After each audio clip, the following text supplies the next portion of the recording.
Did you bring some fish? That is quite logical, Captain.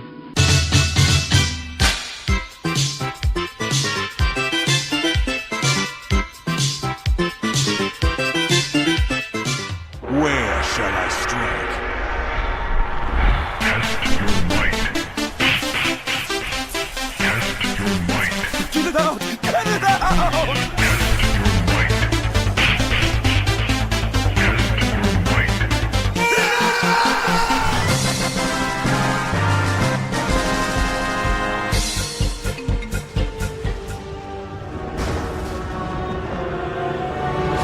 Your mother was a murderer! You smell like a leopard! You are not prepared! Hello, everybody, and welcome to the Geek Card Show 133, the one that might still not happen because, yeah, we're having an evening of it. Oh, you missed a chance. 133, the show that might not be. Oh, look at that! He's just so much better at this than I am, folks. So yes, Robbie's having internet and microphone problems, and I'm having issues where my computer randomly blue screen of deaths every 5 minutes. So, Oh God, Yes. yes, I know. We're having a go at it, aren't we? we're having... I'm actually having to change internet service provider. That's how bad this has got. Yes. And what was going on with your microphone? Oh, so I have a VPN set up, and sometimes it has a bit of a fit when I try and have microphone access. So I had to temporarily turn it off and turn off the blocking microphone automatically thing deep in the settings that no one tells you about. And then I can finally get not only the page to load, but then my microphone to work too. Wow. Nice. Yes, not to mention my current internet service provider has been having latency problems since for the last 3 weeks, and it's just gotten to the point now that there's no point ringing up. So I'm just like, you know what, I'm not having it anymore.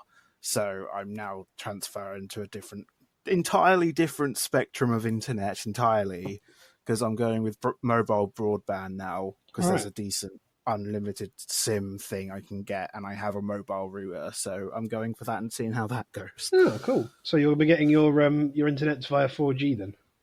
Yeah, 4G broadband, and because I'm in a rural area, hopefully, if there is latency issues with it, it won't be half as bad as the latency issues I've been having with Virgin Media since God knows when. All right, well, there we go.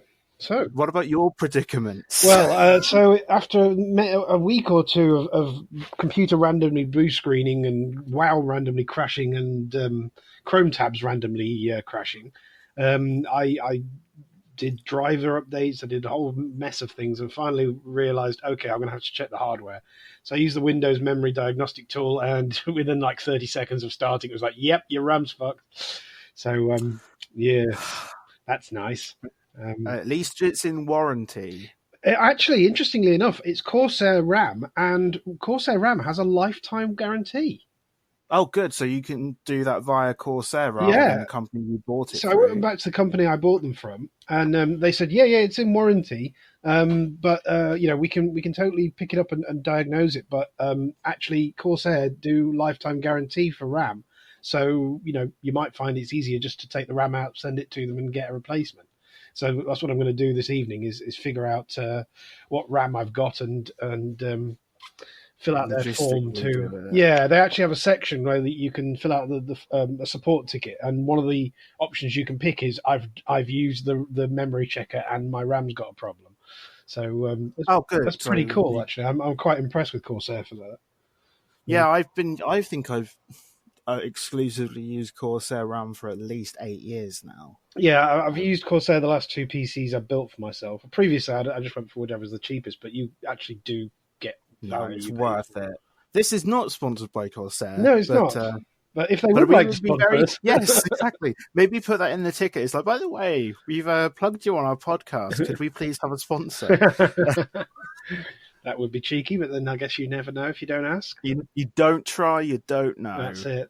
So that has meant that my geeky week has been slightly impacted, and our ability to do mythics was limited by the fact that I kept not being there. Oh my god! It gotten to the point that we'd get to a boss, and then we'd be like, we'll get the boss done, and then we're like literally leaving the area where the boss is, and then all of a sudden it says like Chris's character's gone offline, and we're like, what? Yeah. Is everyone ready to pull? No, Chris is not on the internet anymore. Yeah, it's like, but like Discord would still be kind of working. So you'd be like, oh, gone again, and we'd be like, hold it. Yeah, this is it. So, because I've got 32 gig of RAM in this system, and there's probably only one part of one card that's gone, I generally keep most things up and running. That's because I'm not actually using a lot of RAM, so I'm not probably touching that particular sector that's damaged. But for some reason, WoW just cannot cope with hitting one bad sector, and the whole game panics and crashes out. And every time it's citing memory addressing issues. Like it's like giving me the hex ref of which sector of memory. God, so it knows exactly where it's going, and it's probably the same one each time. Yeah, right? I'm annoyed at myself. I didn't check to see if it is the same one each time.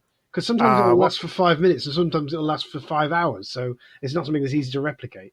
Nah, but I mean, if you get a blue screen, you could just like write down the.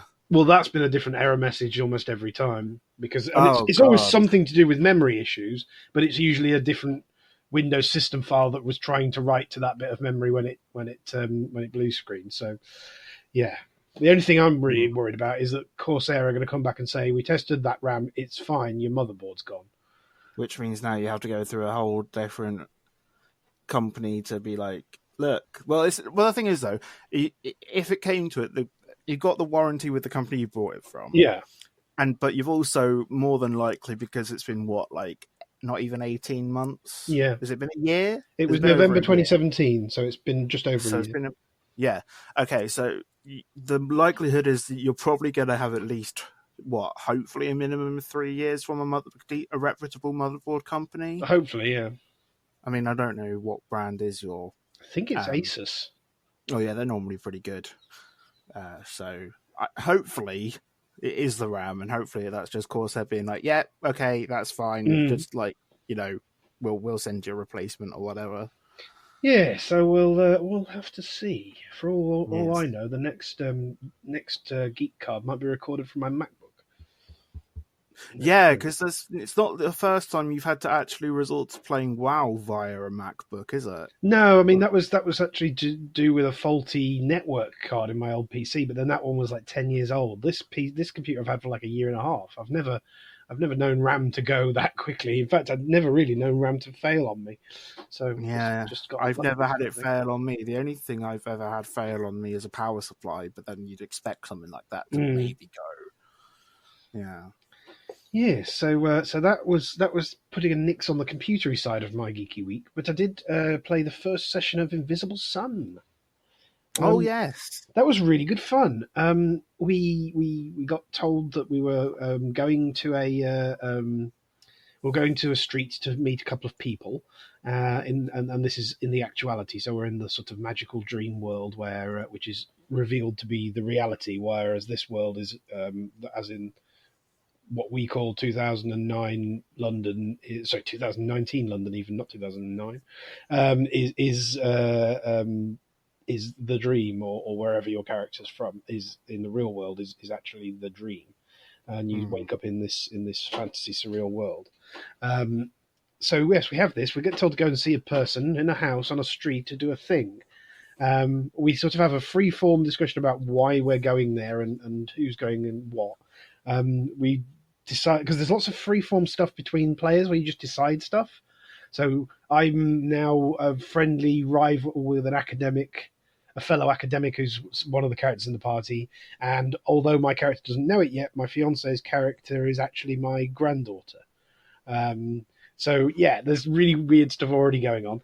We get to where the street is supposed to be, and it's not there.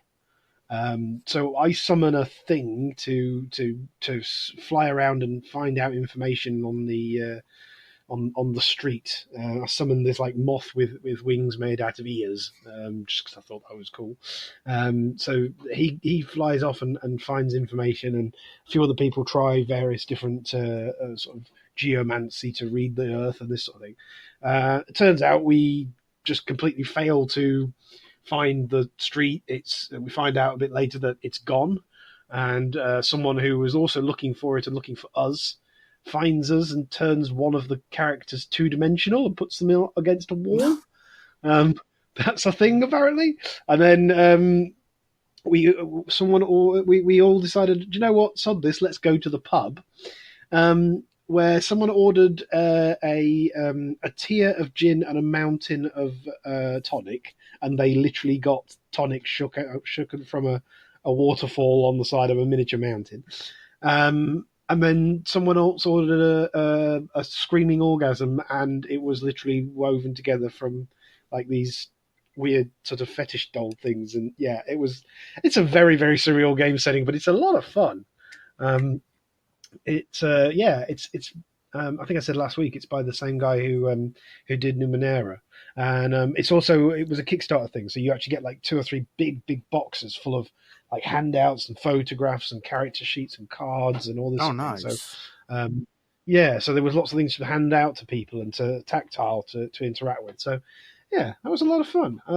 I've literally no idea where it's going to go now, because it turns out that each session is like several weeks apart.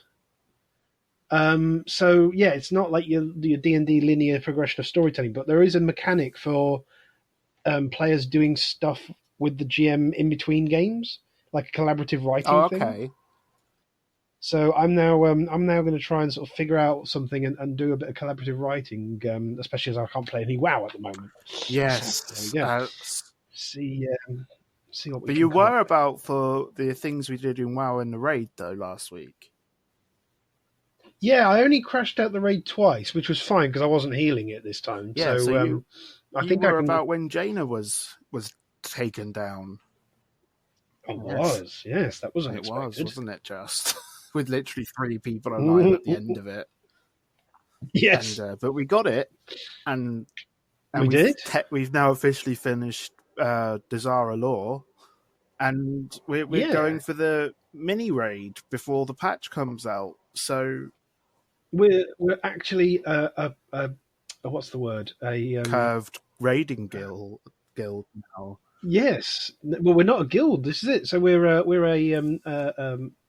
what do we call It's a ourselves? community. A casual. I couldn't think of the name. We're a casual raiding community who's doing cutting edge content. So Go us.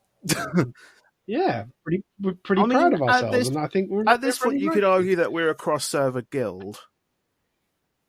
Yeah, you could, like, I suppose. Yeah, like in America with their mega guild, except there's like maybe at most 20 of us. But that's pretty good going, considering that like the emphasis is that it's casual. Because we would almost had a point where we were like, oh, we got to actually do proper almost heroic raid tactics to get bosses down.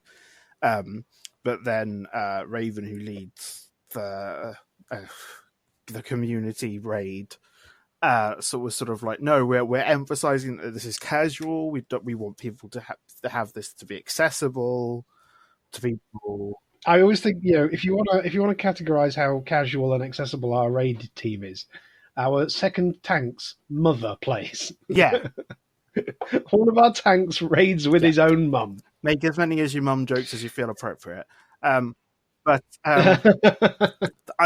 emphasis is that it's casual and accessible. I think the accessible bit is actually more important, to be honest. But it also means that people that might, LFR is a shithole. So, and also being able to do content on a normal mode rather than a watered down, quote, easy mode. It's nice for people to be able to see a story with people that they know and feel like they're accomplishing something with a group of people that they know, which is important. And I feel like the point of WoW. Yeah, absolutely. And we're also getting better at raiding. We're getting better at our characters. Like, we took 3-4 weeks to get the first couple of bosses down in this raid, and then by the end of it, we were taking like 2. No, sometimes not even that. Sometimes just 2 points. Yeah, I mean, at the beginning, to put it into perspective, if the first boss battle in Desire Law, I think was one of, apart from Blockade towards the end, was actually the hardest boss we did in terms of. Oh yeah, I mean, Mother, we must have been wiping on for at least 3 weeks. Oh, in Aldir, yeah. But for the Desire Law raid, the first boss with the woman on the T-Rex. Yeah, where the whole turnaround faced the wall for the whole fight. Bow. Yeah, oh, that's true. Yes, well, that one was just as bad, wasn't it? The first few pulls on that. Sorry, the first few weeks on that were We felt got the it curve. Let's put it to that way. Yeah, we felt the curve. That's exactly the right way of putting it. But then 2-3 weeks ago, I was Yeah, and tanking we that got for it the first down time, and we did it like on a fresh tank with who hadn't done the tank tactics because you had spent the whole time healing it. Like me and Raven had facing the wall, not seeing the fight. Yes, so, exactly. Yeah. The fact that it had gone from we spent 3 weeks with our quote, proper configuration to do that fight to then managing one. I think it was at least the first 5 bosses in one evening. When we had that problem with the key lock where it meant that we had lost the Megatalk fight and we had to go through the whole lot again. And yeah, we were back to the Rusticam fight in one pretty night. much. So. Yeah, we were like, oh, we got to do that council fight again, and then it was like, oh no, second pull, we did it.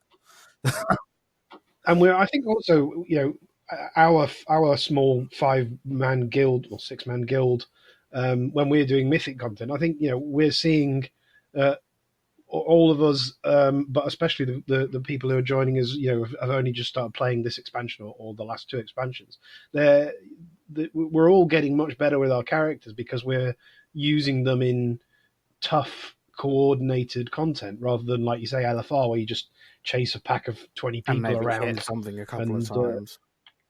Exactly.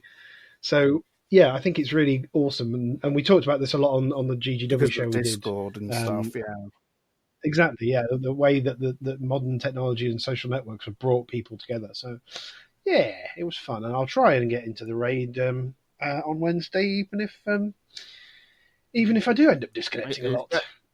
So I'm gonna plug this right here. I know we usually do it at the end of the show, but I'm gonna plug it here because we're already talking about it. So if you guys want to join our Wednesday night casual, I'll say hour. Sorry, I do apologise.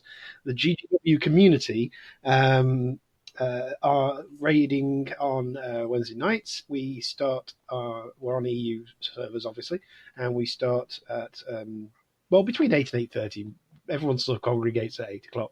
And we don't go too long. We raid for an hour or two. We're making progress, people. So, come and join us. You can go to girlsgonewow.net/Discord for their Discord server details and join in the madness. Sounds good.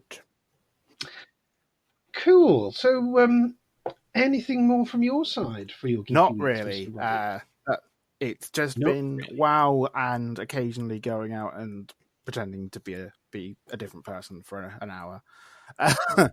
But I mean, I don't talk about a lot of stuff very much on here at the minute because it's sort of on a summer break hiatus because I'm not super LARPer. Like I don't go to the weekend events out in the field and like camp out for 3 days. Like I'm not.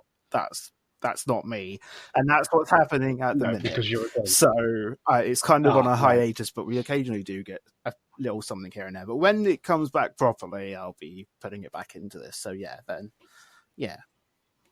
Nice.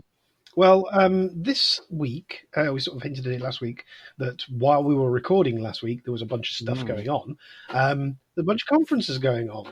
There was WWDC, where Apple revealed interesting things, and there was E3 where between Xbox and Bethesda they just about announced everything, and then there's now the Google stuff. Is that happening later, or is it just it's sort of about, and they've announced things like they've got their website up for pre-orders and Founder Edition stuff, but we can talk about that in a bit. So that's sort of happening. Yeah. Cool. So we're going to talk about, like as I said, we're going to talk about WWDC. We're going to talk about E3, and then we're going to talk about some other stuff as well. Starting off with E3 because there was a lot of stuff to go through here, and we're not going to try and go through all of it, just because I don't think either of us caught the whole thing all the way through. It's broadly broken up, as I said, into Bethesda announcements and Xbox announcements, with a smattering of other things here and there. So I think just dive on into it. So the biggest news story, which has made the whole of Twitter melt, is Keanu Reeves got up on stage and said that he was the star of and acting in a new Xbox game, Cyberpunk 2077. And released a cinematic trailer. Although that's a strange way of putting it, a cinematic trailer for something that's not going into the cinema. But yes, this everyone on the internet that I have read seems to think that this is a damn fine idea. It does look a lot like the Matrix. I was about meets to the say, Terminator. it just goes on the whole thing that Keanu Reeves will live forever. So there's been many a meme about the fact that it's like 2077, and then 2077 will come around and Keanu Reeves will still be acting. Yep, absolutely. I believe it. Keanu Reeves does not age. True. True. So, Yeah. there you go. I mean, you know, he's come off the back of 3. I mean, I've only seen John Wick 1, but I absolutely do intend to see 2 and 3. He's come off the back of 3 really strong action movies, and he has a good dog on. Yes. So this is important. So yes, I assume that Cyberpunk 2077 will have Keanu Reeves and a good I dog. hope so. I'd be very disappointed if not. The only thing that I was disappointed in was that when I saw the tweet and I wasn't reading it properly, it said Cyberpunk Keanu Reeves. I was like, oh great, so this is confirmation that they're going to make more Matrix stuff. No, not quite. No. I guess like but sort of, not but, entirely. by proxy. So the next thing that caught my eye and also melted the Twitters, but much more briefly than Keanu, was an Xbox Games Pass. For Yes, PC. this has been talked about a lot because Microsoft have been having a lot of their Xbox games cross over into PC land, but the way that they sell them has been like heavily criticized because essentially if you buy an Xbox One copy of a game and you want to play it on PC, because again it's on Windows specifically because it's Microsoft, you would have to buy the copy of it again.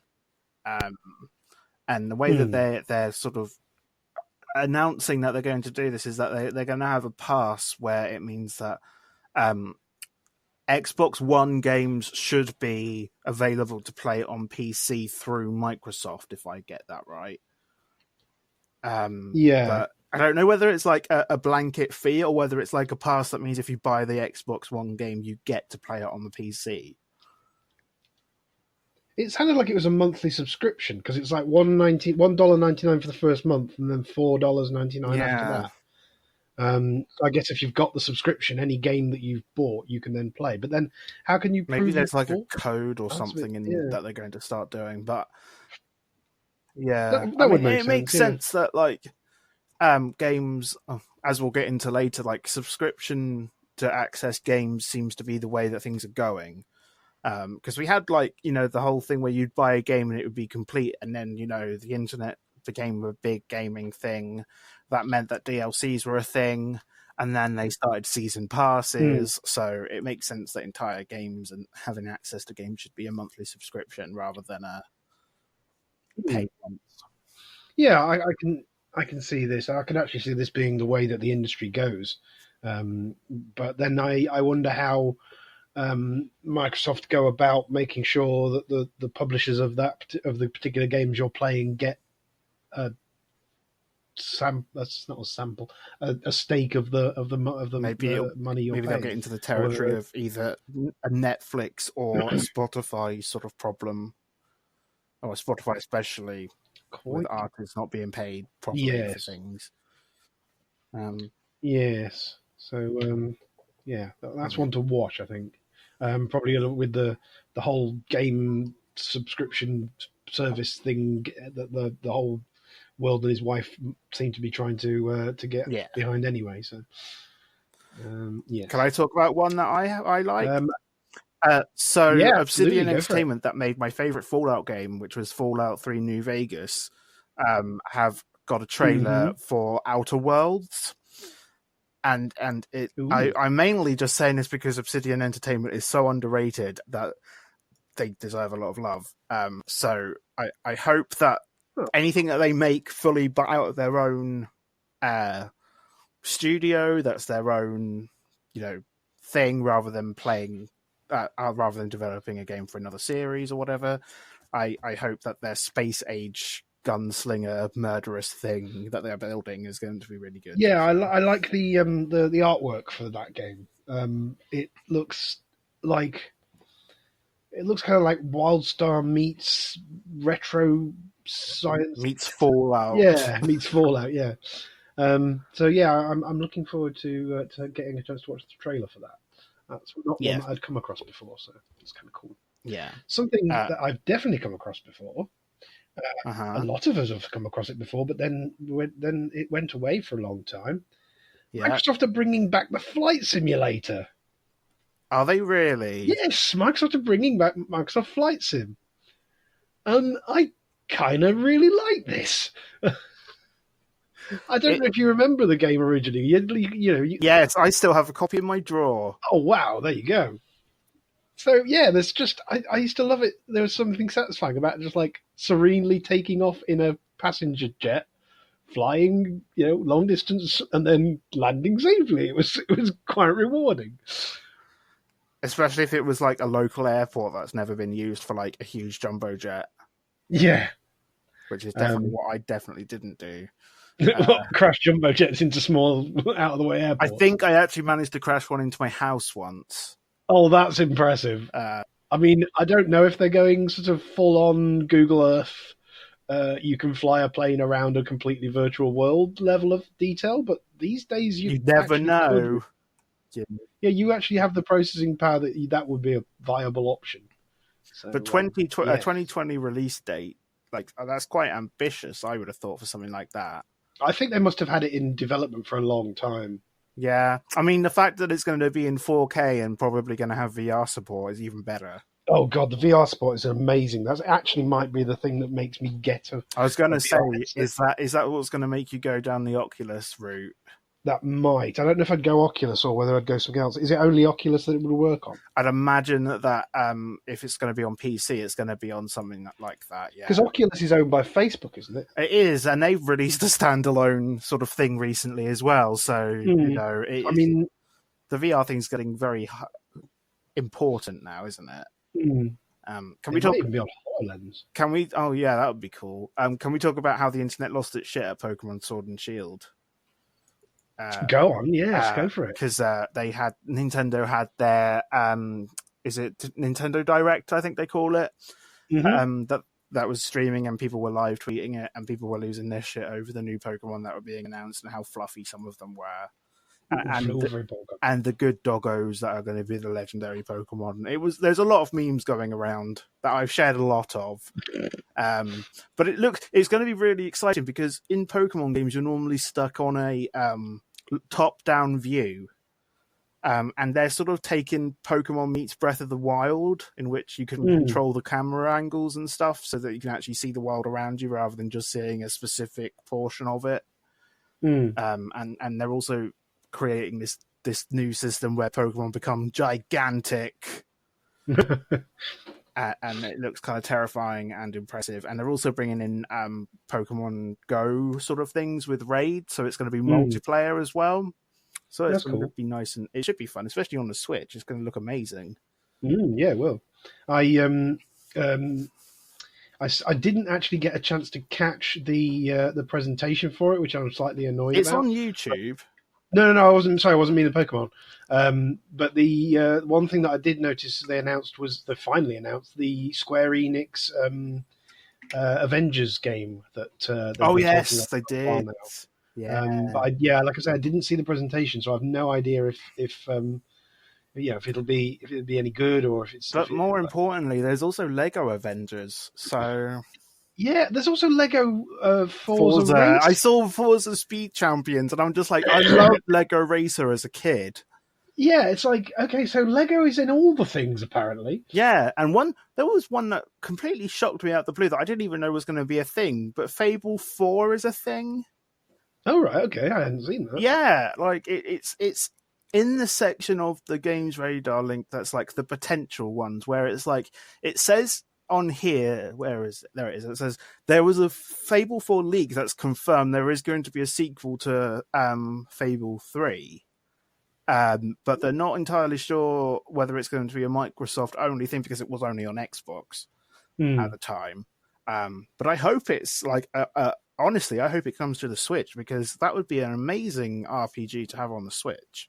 Yeah, it would. The Switch is getting a lot of love actually this E3. Oh god, yeah, and there's also going to be an Animal Crossing Switch game, which is I last one I played was a while ago on the 3DS, and people have been dying for a main console version of it for a very long time. So I'm hoping it'll be good. Did you see that there was going to be a Blair Witch Project game? No, and I'm just a bit kind of very confused by that. If I find the bit about it, there it is. So there's been an E3 2019 reveal for Blair Witch. So I'm guessing it's going to be a first-person scare game thing. But it also features a doggo. So so he's called Bullet. He's a German Shepherd called Bullet. So it's one of those spooky games where it's like you're going to hold a camcorder and film things. A bit like, I guess, I'm going to forget the name of it now. The one where you went around the mental hospital with a camcorder. Something, wasn't it? Yeah. Oh, yeah. What was that? People are screaming at us right now.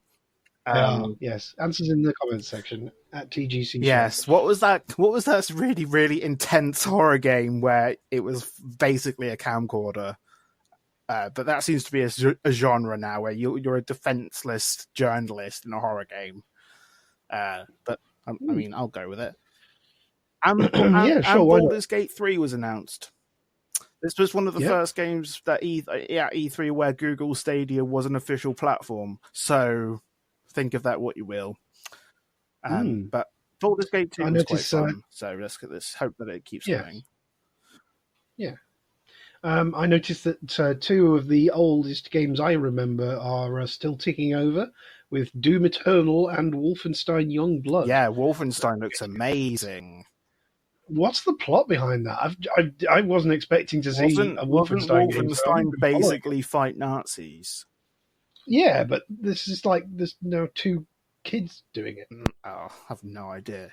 But there was also a game that I saw that was announced that I'm confused about because it looks like roller derby meets football.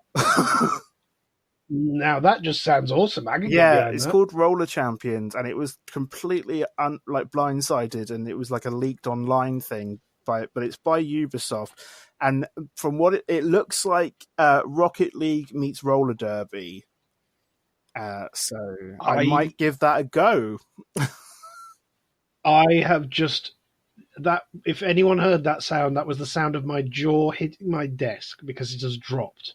Because I've just been going through the releases, and there's one I completely missed, which is amazing. It's a Jedi game. Is it Elder Scrolls 6? It's not.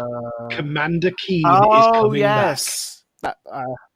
I absolutely loved Commander Keen games. I played them on my old 386. I was going to say it was a DOS PC. Game. It was a DOS game, yeah. And oh my lord, they're bringing it back. It's amazing. It's going to be a free-to-play mobile game. But you know what that means? In-app purchases. What does that mean? Yeah, well, the thing for me is I only ever play mobile games when I'm sitting on the tube anyway, and then I don't have an internet signal, so I don't get bothered by adverts and purchases. So yes, I'm very stoked for Commander Keen to come back. That's awesome.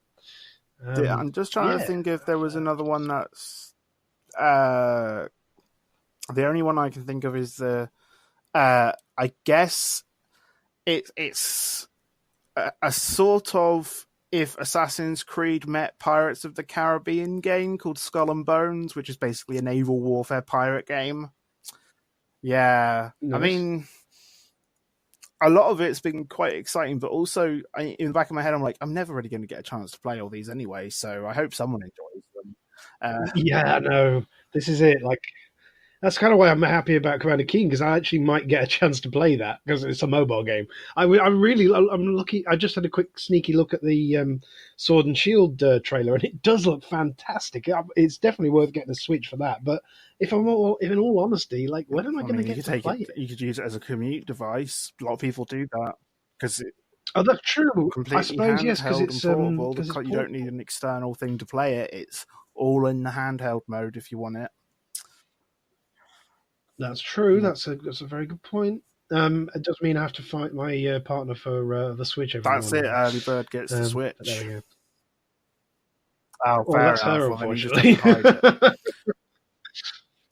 it. So there's not just games that have been announced. Microsoft had a couple of announcements. Well, yeah, there are more than a couple, but there were a couple that caught my eye. A headline I did see, but I hadn't read any more about, was that the new Xbox will be 4 times as powerful as the current one. That sounds par for the course, really, when it comes to for cheaper hardware. anyway, so whatever. Well, they effectively are now, aren't they? Because Xbox has run a full copy of Windows 10, so there you go. And another one that I saw while we're talking about handheld gaming, Xbox is going to be able to stream Xbox games to any device that within Wi-Fi or within Wi-Fi range. So there's a demo of it being played on a mobile phone, clipped into a special kind of controller. You could, in theory, move it between playing games on your home computer and then playing games in the living room on the Xbox. So, yep, streaming games from the system is a thing. And speaking of streaming games, Xbox got in there with its Project Scarlet, which is not to be outdone by every other games manufacturer out there who's trying to give you a game streaming service. Can I talk about the Google one? Okay, so back I in think March, you should. Google unveiled that it was planning a streaming service called Stadia, but they hadn't really announced what it was going to be. So over the past few months, tech has been, the gaming industry and the tech industry were sort of very confused by the idea of a game streaming service. So essentially what Google is going to do is they're going to sell you a controller and an adapter, and then using a Google data center or a Google Central Center, it will then use high-speed internet to stream the game to your screen. So, thoughts? I have one problem with this, and it's not going to be a problem for me. I live in a giant metropolitan capital city. My internet speeds range somewhere between 70 megaseconds to a gigabit a second if I'm on hyper optic or whatever it's called. If that streaming game service is coming out in major cities around the world, great, not a problem. You've already mentioned you live out in the sticks and you're using a mobile 4G internet connection. And even then, our internet connections are generally better than most people who don't live in the major cities in America. North America's actually got quite appalling. This is why a lot of people are kind of in the hesitant area of getting rid of a console as such and replacing it with a service like this. But so Google Stadia so this is how they're doing the prices and stuff, just so we get that out of the way. So Stadia will cost $9.99 a month for unlimited gaming in 4K HDR at 60 frames a second. But there will also be a service that is free, but you pay for the games you want to play. But they will be restricted to 1080p at 60 frames a second. But that's not terrible. But essentially, it's a Steam equivalent of streaming games. By the looks of it. But it sounds promising. But it like you said, there's going to be a lot of demand about it. Like you said, it's like there is a bit in this article from Tech Radar that says Google is going to have a problem that no matter how fast their servers are, the system depends heavily on connection speed and quality, especially if you have a data cap limit on your internet, which in America there is still that going on. Google E3 announced that there was going to be a list of games available from the start.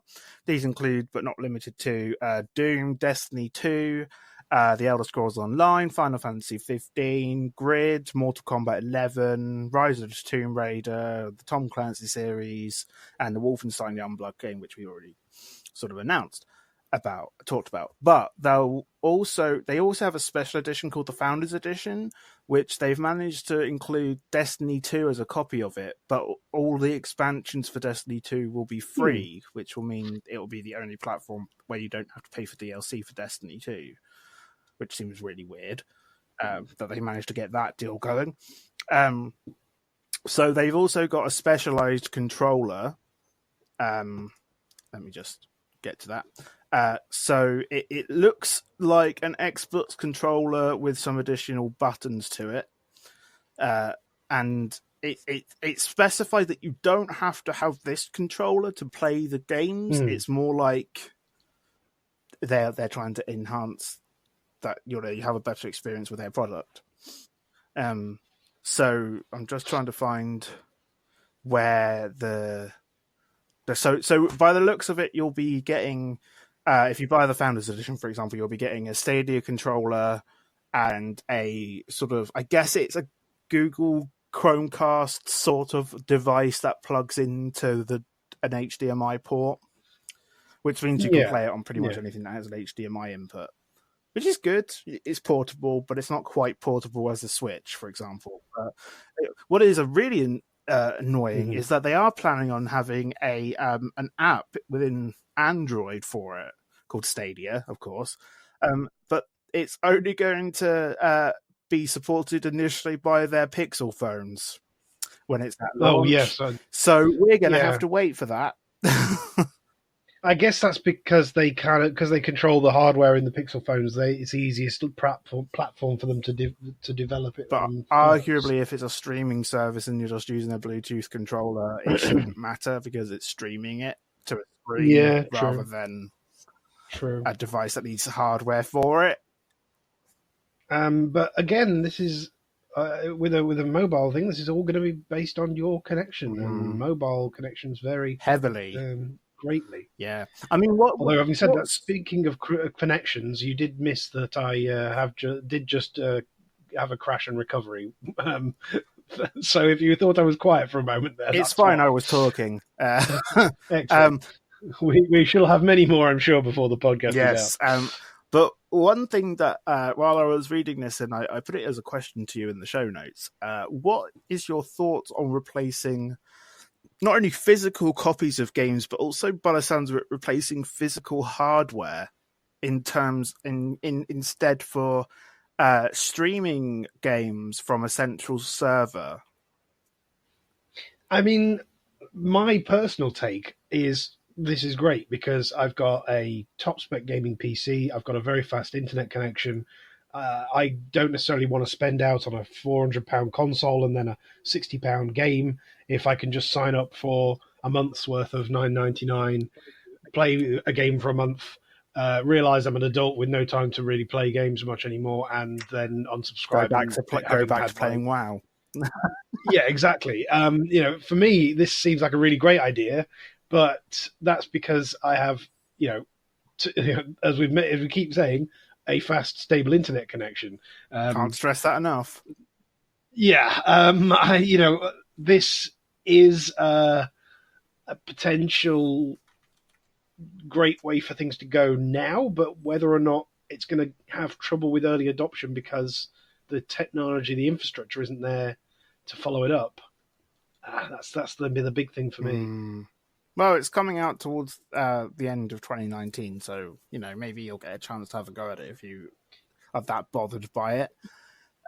You may have already mentioned this while I was in the land of blue screen, but what of the pricing? Have they said anything about the pricing for the actual Stadia Hour? We'll have to Google that because that's not in this article. But there is a store page that Google has at the minute, so I will read it from there.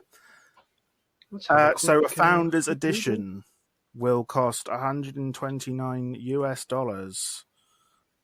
And for that, you just get You the subscription to the service and the and controller. the Destiny 2 access. Oh, and Destiny 2 as Yes. well. Right.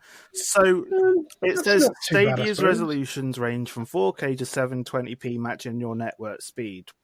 So it says Stadia works across various connections from 35 down to a recommended minimum of 10 megabits down. So I guess that's for 720p and 60 frames with stereo sound for a minimum.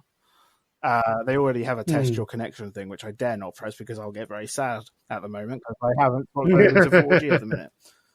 But for tech specs, it is going to be a Google Chromecast Ultra that will do this. They established that.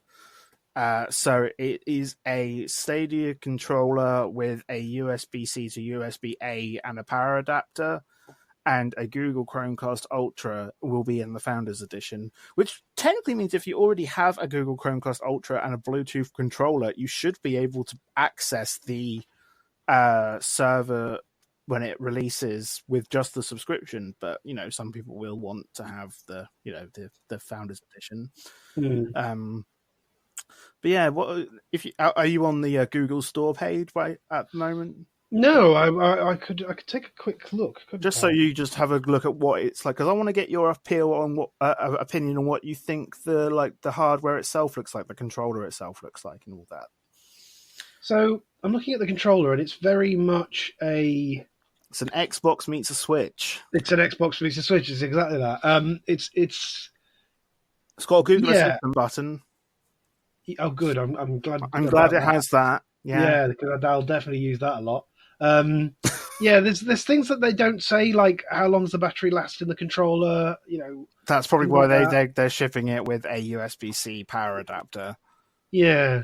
But the thing I hadn't realized before seeing this was that it uses a Chromecast. I thought it was going to use its own new Chromecast, but no, it's just going to stream it like it does with Netflix and stuff. It's just going to use an app or a service to stream it to the screen, which makes sense. Yeah, I've still got the previous generation Chromecast, but even then, like with certain sites and through Chrome browser, certain video services or through Chrome browser, that can handle casting. What actually happens is you start the cast on the device, and then the device stops casting, and the Chromecast takes over and starts streaming it natively. So if that technology is already in the previous version of Chromecast, then I guess there's no reason why a Chromecast Ultra, whatever they call the current one, could handle it. And a good thing is that they've not just doing the whole changes to currency symbol thing for the UK. They're actually not going to charge $9.99 a month for us. They're going to charge $8.99 for us and $9.99 for Americans. But if you look at it's towards the bottom, they've got the founding edition, and you get 3 months of the subscription included in that price. So I guess you're paying for a controller, a Google Chromecast Ultra, and 3 months of a subscription to Stadia Pro. Yeah, that's actually not bad. The Chromecast Ultra in itself is about £60. Mm-hmm. The controller, I'd imagine, because it's going to be a Google product, is going to have an up pricing of a set, like maybe £50. If you wanted to buy another one, because I'd imagine they're going to have to support multiplayer games at some point, which means controllers. But if you, it's quite nice that they're doing the thing where you can access Stadia for free and just buy the game you want and then play it. I like that, but it depends how much they're going to charge for each game. Because if they're just going to do it what they've done with the Switch and put a tax on it, because they'll charge PS4 and Xbox One say £30, but they'll put it up to 50 for the Switch because it's the Switch. Are they going to do that, or are they going to undercut people? How is it going to work? Well, that's it. So you imagine it being Google with Google's purchasing power, that they could actually undercut people and get exclusives on games and things like that. So it could be potentially the better choice of all of the streaming services because it's backed by a behemoth like Google. But so November 2019 is when the Founders Edition is apparently going to start rolling out. So I don't know. I don't know whether I'm excited for it or not. I'm not sure. I like the idea of taking away the middleman, i.e. the console. But yeah, I think that's the selling point, isn't it? That is accessible. Yeah. It's for everyone because you'll just need to be able to plug it into a TV and off you go. I mean, the thing for me is that on release, there's not a great deal of games that actually be that interested in playing. I mean, probably like Mortal Kombat and Tomb Raider. That's probably Tomb Raider and Final Fantasy 15 would be mine, I think. Yeah, I could give Final Fantasy a go, I guess. Because if you're paying for a $9.99 and you're getting all that, you might as well give a game you would never have given a chance for. You might as well give it a go. That's true. There's a game on there that I think our podcast network founders will be excited about, which is Just Dance. Oh, yes. Because everyone likes Just Dance. So yes, there's. I suppose there is quite a spread of things. There's Farming Simulator 19. Yeah, they've made 19 farming simulators. I'll tell you what. Like, simulation games are huge.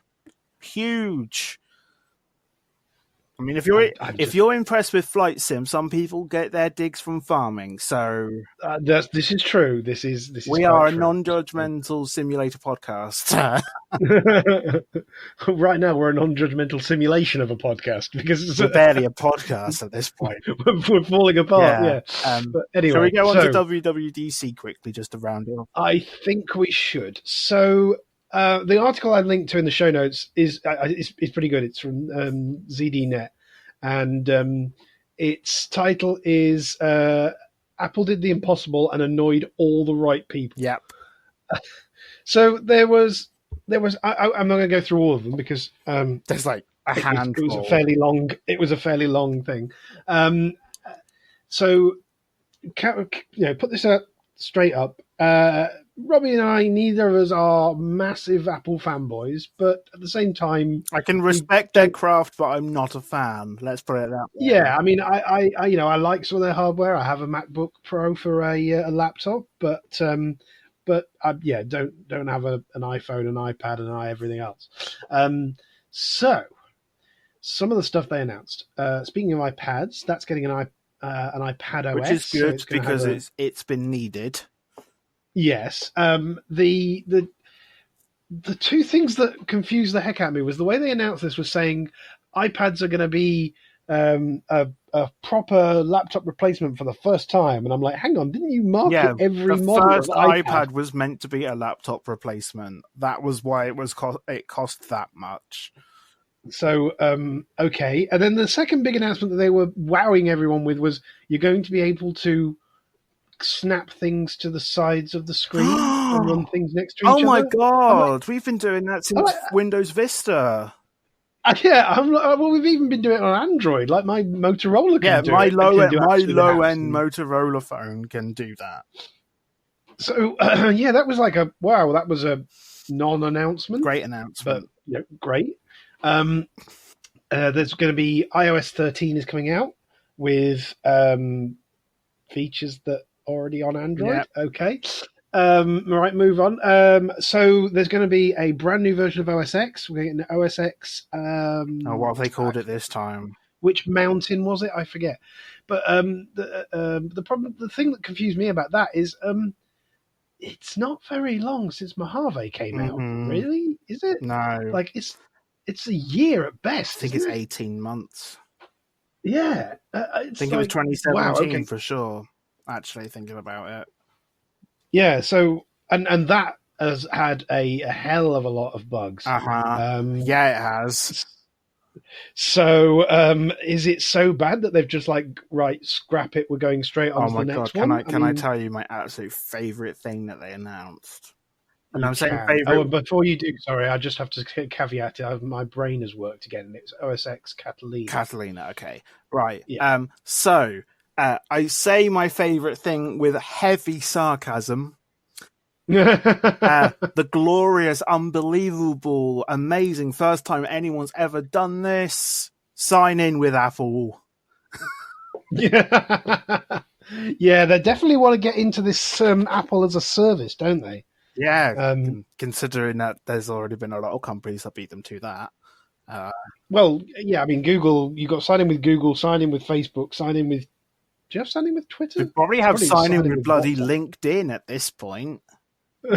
So I'm sorry, but that was like, you should have done that a long time ago.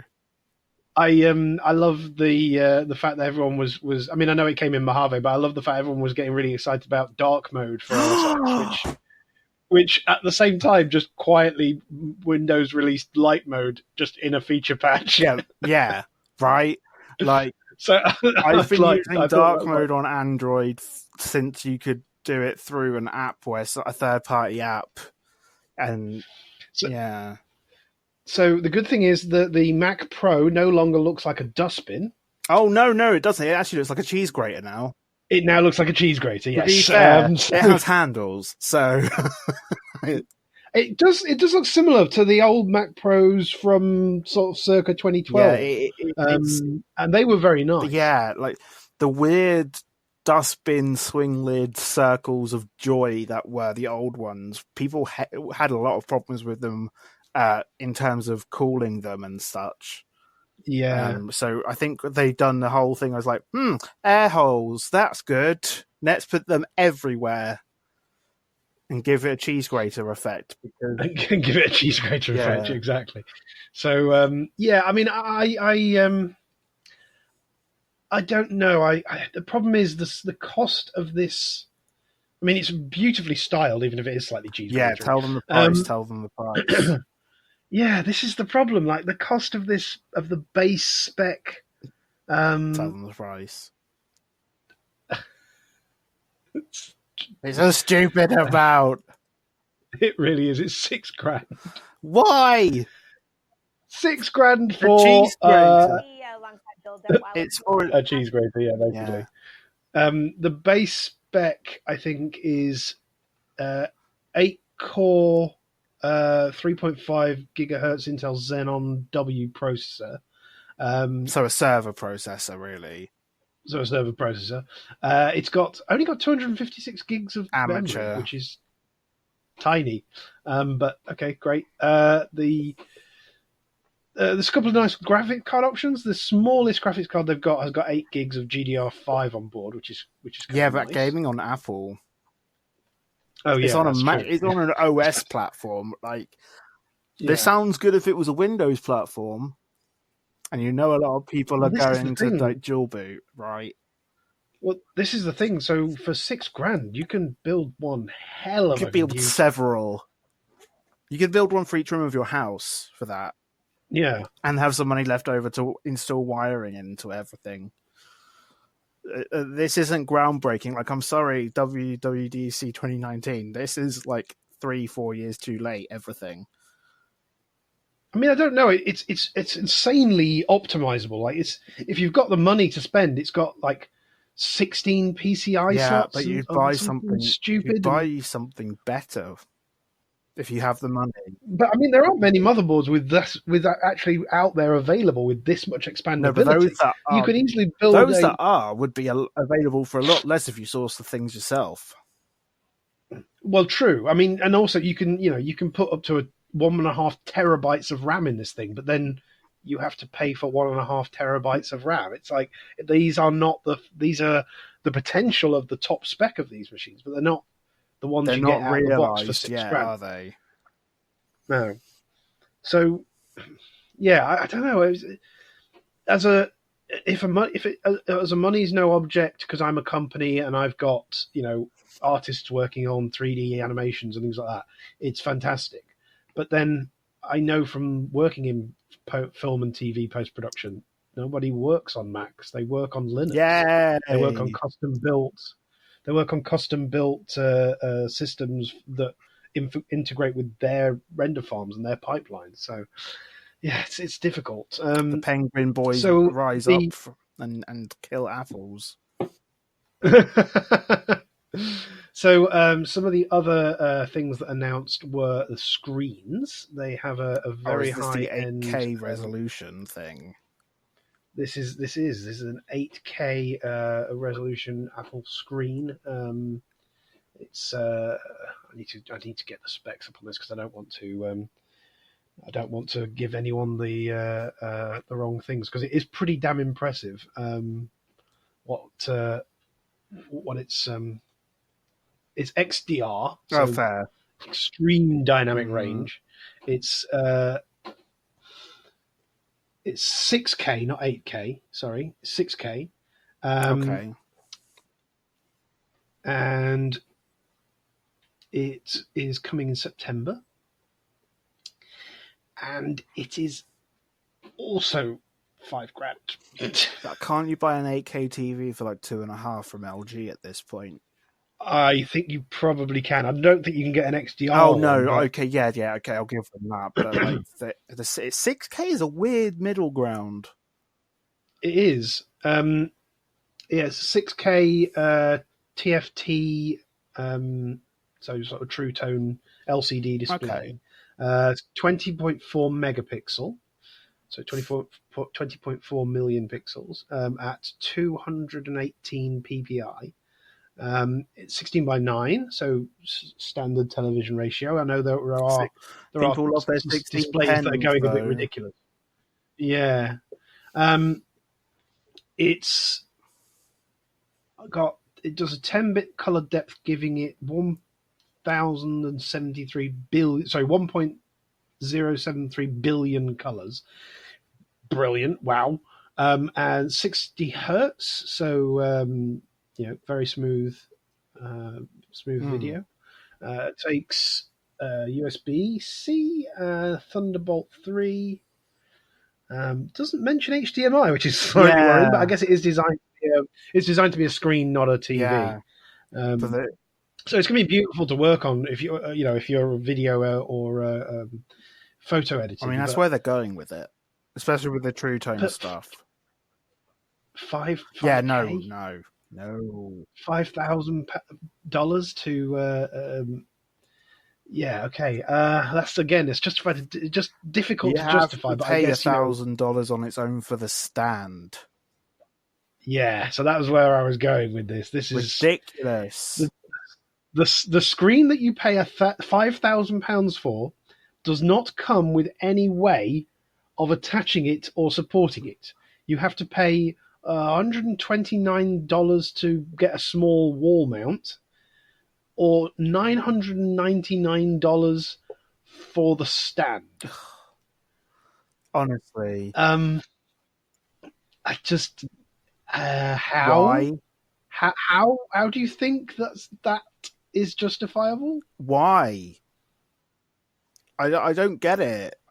Is this because I don't have like money to burn? I mean, yeah, I guess it's. Did you also see the way it was displayed at the WWDC convention? No, center? I didn't. They put them out on just like plain empty wood tables, like they were pieces of art. Face down, like flat.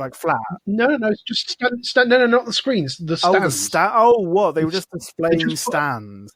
They just displayed empty stands, like they were like on plinths in an art Also, gallery. the stands really are really thin, really like oddly shaped, and don't look like they support a screen at all. No, they look like they break as soon as you hook something onto it. This was just WTF, Apple. Like, I know you can charge a premium for your products, but not even supplying a stand with your £5,000 screen. Yeah, don't. And just attaching the word "pro" to a stand does not make it superior when it's like a flimsy piece of sheet metal. It just doesn't. It's ridiculous. I remember when schools had Apple computers in their labs because it was like the way to go, right? You know, and now I bet like even high-end companies will be like, fuck that. Yeah, I mean, I don't see how even big production companies can justify spending £1,000 just to be able to stand their screens right up. I mean, when you get down to it, that's what this is. And the really telling thing is that at the convention center, like as the audiences usually do, get super hyped for new Apple things. This was this point in the evening where the audience actually groaned Yep. at the announcement. And then when they then released the footage on their official sources, they'd edited out all of the It is a reactions from the beautiful crowd. video to It's watch. like, okay, if your own fans have told you, your own fans are telling you that Yep. that is ridiculous. Yeah. But hey ho. So that's a high note to end the show on. Indeed.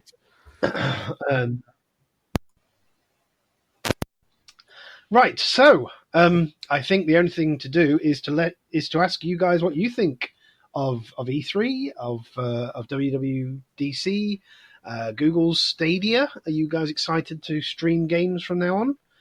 Will you be paying $1,000 for a stand? I think I can already guess the answer to that one.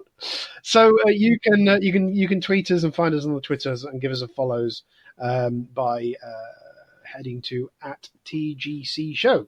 That will find us on the Twitters. You can let us know, and we will read out any comments we get in our inbox, which was disappointingly empty this week. Oh, there well. we go. Never mind. You can, if you want to get to the show notes and see all the links, we've got quite a lot of links for the E3 stuff because there was a hell of a lot going on. That's thegeekcard.podbean.com, all one word, all lowercase, of course. As previously mentioned, you can find us on VOG Network. That's vognetwork.com/the-geek-card, where we are not live a day early on Thursdays, and then we go out to the internets at large on Fridays. Yes. Do give us a like, a thumbs up, a 5-star review on any of the various podcasting places where you got this podcast from. Yes. Lovely, we like that. And yes, join us for our EU side casual but cutting edge radio. Cutting edge like a cheese grater. Like a cheese grater, indeed. Point your shiny £4,000, £5,000, £6,000 Mac toys to girlsgonewild.net/Discord and join us there. Yes. I have been at RZBG. And I have been at Robbie_Glow on the Twitters. Which means that there's only one thing left to do, which is to pull out your Geek Card Pro. There we go, £1,000 worth of Geek Card Pro cardboard, and ink up the stamp. And there we go. Once again, Geek Card stamped for another week. Yes. And on that note, goodbye. Goodbye, but in pro. You've been listening to The Geek Card with your hosts, Razerbug and Robbie Glow. You can find The Geek Card wherever fine podcasts are found and on the web at thegeekcard.podbean.com. The Geek Card is a proud member of the Voice of Geeks Network, where you can find other amazing podcasts like Orange Lounge Radio, Starboard Power Coupling, and Girls Gone WoW. Find out more at www.vognetwork.com.